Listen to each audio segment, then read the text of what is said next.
बहुत समय पहले की बात है। जंगल के पास स्थित एक गांव में गोल्डीलॉक्स नाम की एक नन्ही बच्ची अपनी मां के साथ रहती थी।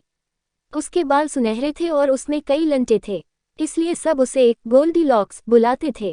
गोल्डीलॉक्स बहुत नटखट और शैतान थी, कभी अपनी मां का कहा नहीं मानती थी। एक दिन वह अपनी मां को बिना बताए घूमने के लिए जंगल चली गई। उस जंगल के बीचों बीच एक घर था जिसमें 3 भालू रहते थे, बड़ा भालू, मंझला भालू और छोटा भालू।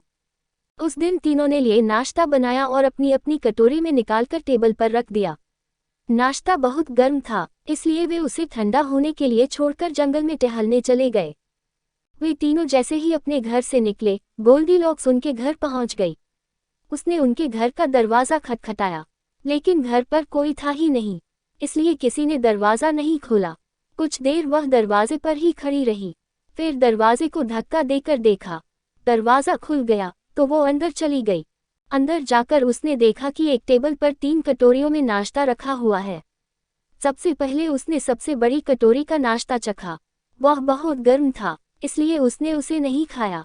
फिर उसने मध्यम आकार की कटोरी का नाश्ता चखा, वह बहुत ठंडा था, इसलिए उसने वह नाश्ता भी नहीं खाया।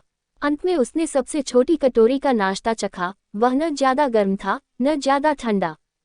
गोल्डीलॉक्स ने झटपट उस कटोरी का पूरा नाश्ता खा लिया।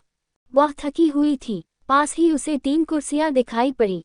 उसने कुछ देर कुर्सी पर बैठकर आराम करने का मन बनाया। सबसे पहले वह बड़ी कुर्सी पर बैठी।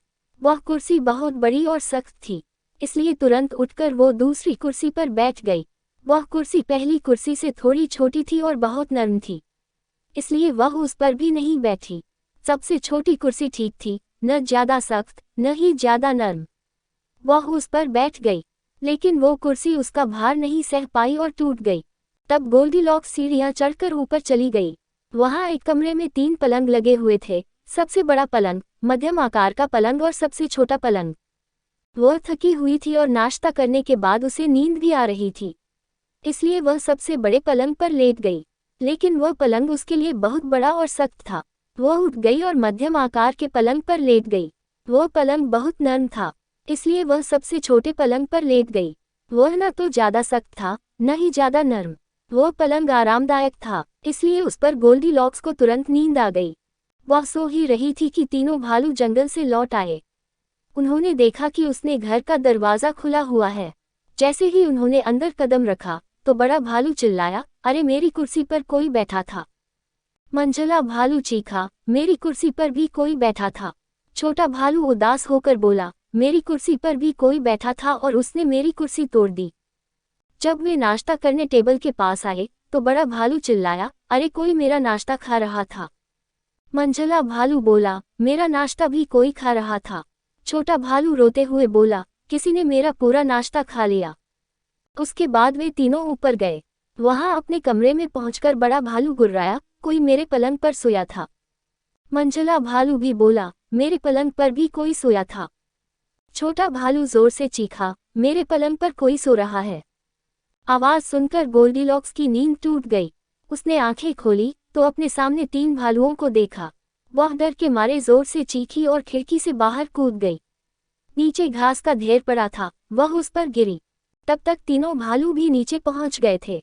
गोल्डीलॉक्स उन्हें देखकर फिर से चीखी और जंगल की ओर भागने लगी। तीनों भालू उसका पीछा करने लगे। गोल्डीलॉक्स भागते भागते थक गई। उसे लगने लगा कि आज उसकी मौत तय है। लेकिन तभी उसकी माँ उसे खोजते हुए वहां आई। जलती हुई लकड़ी से डराकर उसने तीनों भालुओं को भगा दिया और गोल्डीलॉक्स को सही सलामत घर ले आई। घर पहुंचकर गोल्डीलॉक्स ने अपनी माँ को वचन दिया कि वह एक अच्छी बच्ची बनेगी, हमेशा अपनी माँ का कहा मानेगी और कभी बिना पूछे किसी के घर में नहीं जाएगी।